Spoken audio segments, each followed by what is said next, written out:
اس پہ اپنا کام نکالے. خدا رہا ان کو یہ اس طرح کے 2 نمبر کنسلٹنٹ کو چیزیں وہ نہ بتائے کہ مصطفیٰ نے یہ سمجھائے.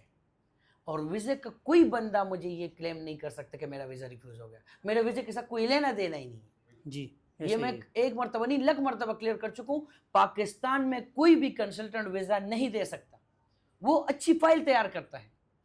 اچھی فائل تیار کرنا کیا ہے؟ یہ بھائی آئے ہوئے پروسیس کے لیے کروڑوں روپیہ ہے, میں پروسیس نہیں کر رہا کیونکہ فائل ایمبیسی کے مطابق نہیں ہے. جی کل جب ایمبیسی کے مطابق ہوگا تو اس پہ تیار کروں گا میں. ایسا ہی ہے. ایسے ہی ہے.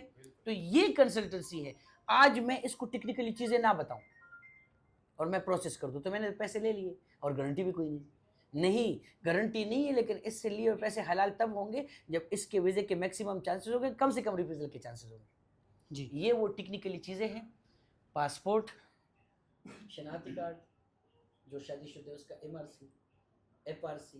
آپ اگر جاب کرتے تو امپلائمنٹ لیٹر, سیلری سلپ. اگر بزنس کرتے تو NTN, ٹیکس ریٹرن, چیمبر, جو بھی بزنس کے ڈاکومنٹس ہیں. آپ کی 6 مہینوں کی بینک اسٹیٹمنٹ جس میں 18-20 لاکھ روپے کم سے کم کلوزنگ بیلنس موجود ہو. اور اس کے علاوہ اگر آپ کے نام پہ کوئی گاڑی پراپرٹی ہے, یہ ڈاکومنٹس ہو تو آپ کسی بھی کنٹری کا 2 لاکھ روپے میں میکسیمم ویزا چانسز کے لیے ایلیجیبل تب ہوں گے جب آپ آ کے سمجھیں گے کہ یہ ایمبیسی کے مطابق کیسے کرنا ہے. گاڑی آپ کے پاس آ گئی, اسٹیرنج پہ بیٹھنے سے پہلے ڈرائیونگ سیکھنی ضروری ہے. ایسا ہی ہے. ڈاکومنٹس آپ کے پاس ہے, ایمبیسی کے مطابق کیسے ہونا ہے, کسی پروفیشنل کنسلٹنٹ جس کے پاس واقعی اتھینٹک نالج, اس کے پاس جانا, اس سے یہ سوال کرنا کہ میں ایلیجیبل کیسے بنوں گا. میرے پاس آ کے لوگ کس سے قطاریں شروع کرتے ہیں, یہ ہوا, اتنے پیسے لیے, ادھر گئے, 9 سال ہو گئے, 42 لاکھ ادھر گیا, 8 لاکھ ادھر گئے. نہیں, میرے پاس آ کے ایک ہی سوال کرو, مصطفیٰ بھائی ٹوٹل خرچہ کتنا آئے گا؟ 2 لاکھ. اس 2 لاکھ میں کیا شامل ہے؟ سب کچھ شامل ہے. ایمبیسی کی فیس شامل ہے, اپائنٹمنٹ شامل ہے, ہماری کنسلٹنسی شامل ہے. ایمبیسی کے لیے جو انیشیل ریکوائرمنٹ ہے جس میں فارم ہے, آپ کا انشورنس ہے, ریزرویشن ہے, ہوٹل بکنگ ہے, یہ ساری چیزیں اس میں شامل ہے. اس کے علاوہ کوئی 1 روپیہ نہیں. اب 2 لاکھ آپ نے مجھے ڈاکومنٹ دیے, وہ ویزے کے قابل نہیں, تو ہم کیا کرتے, اسی 2 لاکھ میں 20,000 پہلے لے لیتے, آپ کو سمجھاتے ہیں کہ یہ ڈاکومنٹ اس طریقے سے ریڈی کرو. پھر وہ ڈاکومنٹ ریڈی کرنے کے بعد جب آپ آتے ہو, وہی 20,000 کاٹ کے 1,80,000 لے کے اس میں پروسیس کرتے ہیں. جی میرے لیے آسان یہ ہے کہ پہلے دن ہی اپنی فیس لو اور آپ کا اپلائی کرو, آدھے گھنٹے میں کر, پیسے جیب میں, اللہ حافظ. اس سے کیا ہوگا, پھر میرے بھی جس طرح آج کنسلٹنٹ جب میں ویزے دکھاتا ہوں ان کو سمجھ نہیں آتی ہے کیسے لگنا, کیونکہ وہ اپلائی کر رہے 100, 2 ویزے لگتے نہیں ہیں. ادھر میں 100 میں سے 95 ویزا دکھا رہا ہوں. اس کی وجہ یہ ہے اگر میں پیسے لے کے اسی ٹائم اپلائی کروں گا نا تو میرے بھی اتنے ریفیوزل آنا شروع ہوئے. میں پہلے یہ جو ان کو سمجھاتا ہوں ڈاکومنٹیشن, ایمبیسی کی ریکوائرمنٹ کیسے فلفل کرنی ہے, اس میں جو نگیٹو باتیں وہ ساری نکالتا ہوں, اس کے بعد جا کے پروسیس کرتا ہوں, تب یہ ویزا ریشو ہے. تو آپ کریں گے تب بھی ہیں. میرے پاس کروڑوں والے آج بھی بیٹھے ہوئے, اس سے پہلے بھی میں نے کسی کا ویزا اپلائی نہیں کیا جب تک ڈاکومنٹ صحیح نہ ہو. خدا رہا اس چیز کو سمجھے, دوسروں تک بھی میسج پہنچائے. یہ جو ریکوائرمنٹ بتائی ہے پوری دنیا کے لیے ہے, اسٹیٹمنٹ جو بتائی پوری دنیا کے لیے ہے. خرچہ 2 لاکھ سے زیادہ 1 روپیہ بھی نہیں آتا. کوئی 50, 60 لاکھ, 80 لاکھ, کروڑ روپے پہ ویزے نہیں ہوتے. یہ طریقہ کار ہے.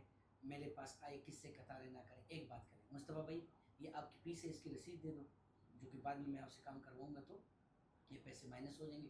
اور مجھے یہ سمجھاؤ کہ میں ویزے کے قابل کیسے بنوں گا. آپ کا بھی ٹائم ضائع نہیں ہوگا, میرا بھی ٹائم نہیں ہوگا, اور جینون کام ہوگا. آپ کس سے قطاریں کریں گے, اور پھر میں کہوں گا یہ فیس اسٹرکچر ہے, اور آپ کہیں گے میں نہیں. بھائی اگر آپ نے نہیں دے تو آئے کیوں ہوں؟ اگر آپ کو یقین نہیں کیوں ادھر آئے ہو؟ وہ 2 کے دڑاکوں کے پاس جاؤ, خوب تک جاؤ تب آ جاؤ. یہاں کتنے لوگ ہیں, میں ادھر سے کہتے ہیں اس پہ چانسز نہیں ہے, کہیں اور سے اپلائی کر کے ریفیوزل کے بعد آتے ہیں, پھر وہی طریقہ سمجھتے ہیں, اسی طریقے سے ڈاکومنٹ ریڈی کرتے ہیں.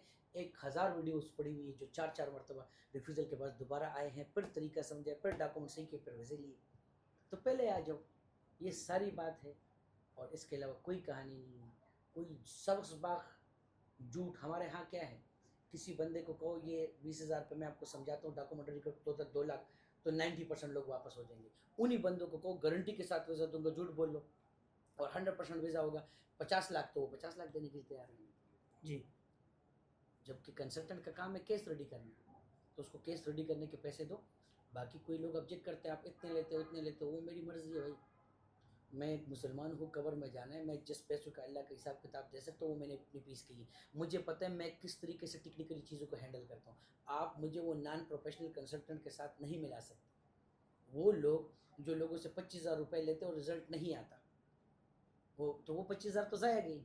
ادھر اگر میں فیس لے رہا ہوں اس میں سارے خرچے بھی کر رہے ہیں ایمبیسی کے، اچھا کیس تیار کرو جس میں 98% رزلٹ دکھاتا ہوں، تو پھر اس میں میری فیس اتنی بنتی ہے. سمجھ آتی ہے تو ویلکم، نہیں آتی تو پورا پاکستان بھرا ہوا ہے. میں نے آج تک کسی ایک ویڈیو میں بھی یہ نہیں کہا کہ میرے پاس آ کے مجھ سے کام کراؤ. تو یہ ساری حقیقت ہے، دوسروں تک بھی یہ میسج پہنچائے، جھوٹ اور فراڈ سے بچیں. کوئی ویزا جو ہے نا وہ پیسوں پہ نہیں لگتا، پروسیس پہ لگتا ہے. پروسیس سمجھیں اس کے بعد پروسیس کریں، نہیں سمجھیں گے تو سبز باغ اور جھوٹ پہ نقصان اٹھائیں گے. تھینک یو، السلام علیکم.